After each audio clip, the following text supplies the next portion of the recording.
Assalamualaikum warahmatullahi wabarakatuh. Ketemu lagi teman-teman semuanya, sama saya Andri. Ya, kali ini kita akan membahas tugas mata kuliah matematika lanjut yang diberikan sama Pak Dr. Fadil Hidayat, Skom MT ya.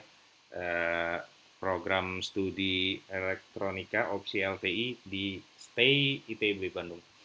Oke, kali ini tugas kelompok ya. Perkenalkan kami dari kelompok 2 yang terdiri dari Mas Sulhan, Mas Rizky, Mas Bukeng ya, Mas Yim ini Mas Yanisa, Mbak Duina, lalu Mas Habibi, saya sendiri Andri Kusdianto ya, Mas Kirman, Pak Lalu, Mas Stephen Ohelo dan Mas Firdaus.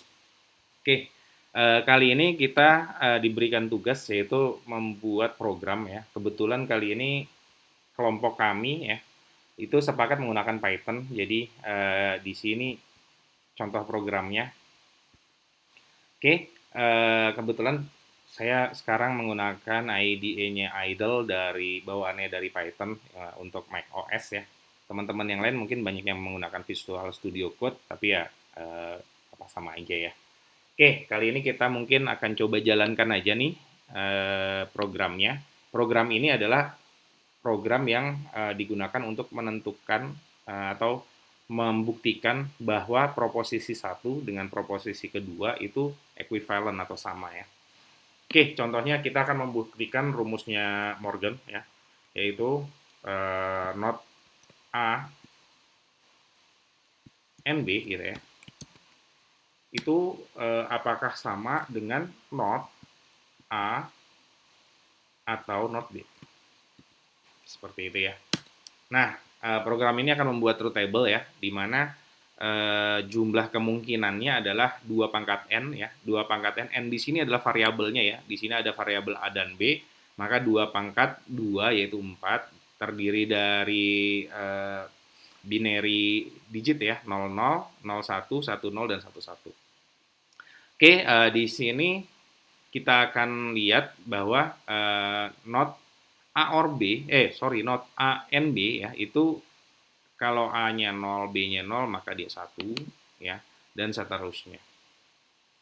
Lalu di sini not A or not B, di sini untuk A 0, B 0, dia akan true atau 1 ya, dan seterusnya. Nah, di sini ketemu bahwa untuk not A and B itu adalah 11, 10, sedangkan not A or not B adalah 11, 10 juga. Berarti kesimpulannya ya, kedua proposisi ini adalah equivalent ya, yang menandakan juga bahwa rumus De Morgan itu ya benar gitu ya. Oke, kita ada pertanyaan di sini. Kalau kita jawab dengan Y, maka kita akan mengetes proposisi berikutnya ya. Contohnya kayak gini, misalkan A maka B, lalu B maka A, apakah ini sama? Ternyata not equivalent ya. Karena A maka B hasilnya 1101, B maka A hasilnya 1011 gitu ya. Oke, di sini kita jawab dengan N untuk mengakhiri program. Kita akan bahas sedikit tentang source code dari Python ini ya. Pertama, ini untuk mencetak rules ya, di mana aturan dari program ini itu adalah satu karakter ya, boleh bebas dari A sampai Z kecuali V ya, karena V nanti akan digunakan sebagai operator OR. Jadi dari A sampai Z itu satu karakter untuk satu variabel ya. Lalu aturan kedua adalah silahkan gunakan not dengan simbol seperti ini ya, OR dengan seperti ini V ya, N dengan seperti ini XOR, lalu if ya atau implikasi, atau biimplikasi dengan seperti ini ya. Nah, nggak boleh ada karakter lain ya selain tadi ya, apa namanya, A sampai Z kecuali V, lalu operator dan tanda buka kurung tutup kurung. Contohnya seperti ini ya. Oke, selanjutnya ini ada pertama kita create function ya, mengambil variabel dari yang dimasukkan si user ya. yaitu variabelnya yang dimasukkan ini. Oke, lalu kita replace nantinya ya, akan kita replace dengan misalnya ini dengan not ya, dengan operator-operator yang dimengerti oleh Python. Selanjutnya kita menerima, nah program itu berjalan dari sini ya. Oke, ada mx input, ada variabel cln ya. Ini kita inisialisasi, lalu kita minta si user ini memasukkan proposisi pertama tadi ya. Lalu kita iterasi atau kita ulang untuk proposisi kedua. Oke, selanjutnya kita membuat matriks kombinasi dari variabelnya ya. Nah, di sini kita gunakan variabel dari tadi adalah double karakter ya. Di sini contohnya adalah misalnya ini ii ya. Lalu ada nn ya, lalu ada cc. Ini fungsinya agar variabel ini tidak bertumpukan dengan variabel yang digunakan oleh user. Tadi kan misalkan untuk proposisi a, nah itu satu karakter, maka di variabel sini kita gunakan dua karakter ya. Oke, ini matriks yang nantinya akan digunakan untuk membuat truth table. Itu seperti yang saya jelaskan tadi ya, 2 pangkat n.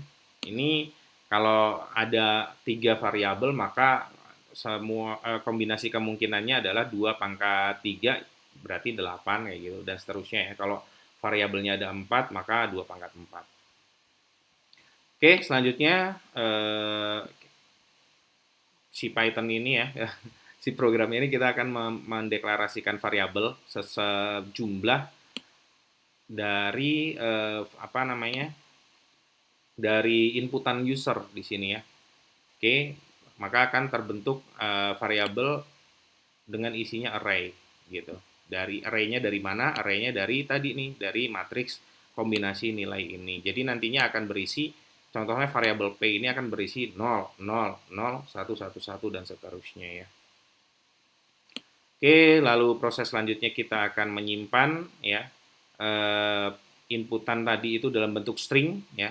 Proposisi pertama kita konversi dalam bentuk string, proposisi kedua juga kita konversi dalam bentuk string. Lalu proses berikutnya adalah ini tadi nih yang saya bilang, kita mereplace inputan user yang tadinya simbol seperti ini, itu menjadi operasi yang dimengerti oleh Python. Contohnya misalkan V itu untuk OR ya, atau V besar ya, untuk OR juga. Lalu simbol seperti ini ya, kalau di kita itu bentuknya pangkat ya, dibacanya pangkat gitu. Itu sebenarnya simbol N ya. Lalu diimplikasi itu dengan dua tanda sama dengan ya. Lalu implikasi dan seterusnya. Oke, selanjutnya setelah kita replace, maka kita akan memberikan tanda kurung nih untuk negasi atau untuk not ya, agar dioperasikan terlebih dahulu ya. Karena tadi misalkan kita menggunakan not di sini. Nah, ini kan tidak tidak kita berikan dalam kurung. Di Python ini harus kita kita kasih dalam kurung supaya dia dieksekusi terlebih dahulu ya. Jadi not B-nya dieksekusi terlebih dahulu, not A-nya baru OR-nya. Oke. Selanjutnya stringnya si PQR ini ya, itu kita pisahkan dengan koma agar bisa dieksekusi juga secara berurutan ya, bisa diiterasi. Maka kita isikan nih si variabel PQR ini dengan kita pisahkan dengan koma ya. Selanjutnya ini karena perhitungan proposisi atau pembentukan variabel-variabel ini kan bisa satu, bisa lebih dari satu. Nah, maka jika dia lebih dari satu, maka variabelnya langsung kita iterasikan. Kita lakukan iterasi dengan for ya. Nah, namun kalau cuma ada satu, misalkan variabelnya cuma A saja atau P saja, maka nggak bisa diiterasi ya. Jadi harus dipanggil 2 kali. Seperti ini ya. Oke, selanjutnya kita eksekusi ya dengan menggunakan bit string ya, res1 dan res2, maka selanjutnya kita cetak truth table-nya dari si hasil dari konversi ke bit string ini, dari array menjadi bit string, lalu kita jalankan outputkan truth table-nya. Nah, selanjutnya setelah mendapatkan truth table ya, itu maka kita bisa ketahui nih ya. Oke, nah ini rumus lanjutannya ya. Oke, maka setelah truth table tadi udah kita dapatkan, misalkan 1110 dan 1110, maka kita tinggal ambil kesimpulannya ya. Kalau antara proposisi pertama dengan proposisi kedua ini hasilnya sama persis, maka dia adalah equivalent. Tapi kalau misalkan enggak atau selain hasilnya selain ini ya, maka dia not equivalent ya. Oke, seperti itu. Mungkin nanti di tugas ini akan disertakan source code-nya. Nah, ya, yang terakhir ini mungkin hanya untuk mencetak ya, menanyakan ke user apakah akan memainkan permainan ini lagi atau enggak ya.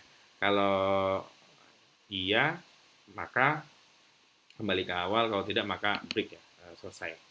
Oke, segitu saja penjelasan dari saya. Semoga bisa memberikan manfaat ya buat kita semuanya.